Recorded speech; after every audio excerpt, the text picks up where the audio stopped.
nahi duzun neurri eta doinuan. Udara amaieran ospatuko da 2009ko bertsolari txapelketa nagusia. Eta aurtengoan ere Andoni Egaña zarauztar bertsolari handia bertan izango dugula aurrera genezake. Duela 4 urteko apustua berretsi du bertsozale elkarteak eta finala Bilboko Beken jokatuko da abenduaren 13an. Arabako, Bizkaiko, Gipuzkoako, Ipar Euskal Herriko eta Nafarroako txapelketa jokatu ondoren, udazkenean abiatuko da Euskal Herriko bertsolari txapelketa nagusia.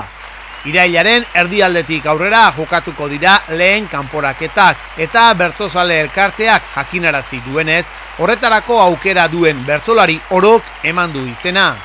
Alegia, herrialdekakoetan gailenduriko eta zailkaturiko bertsolari guziek parte hartuko dute aurtengo txapelketa nagusian. Baita duela 4 urteko txapelketako finalera iritsitakoek ere.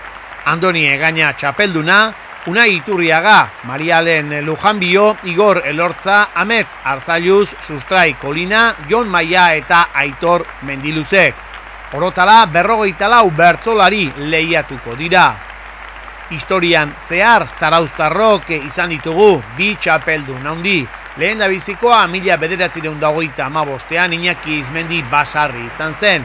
60ean berriro ere txapeldun izan genuena. Tartean Txirrita 36ean izan genuen irabazle. Jarraian Uztapideren txanda heldu zen, 3 txapel lortu zituen Manuel Olaizolak eta 80ko hamarkadan Xavier Amuriza izan genuen 2 aldiz irabazle eta jarraian Sebastian Lizazo eta Jon Lopategi. 1983tik aurrera Andoni Egaña izan da txapeldun 4 urtez jarraian eta 2009an berriro ere txapela irabazteko asmoarekin aterako zaigu ziur Andoni.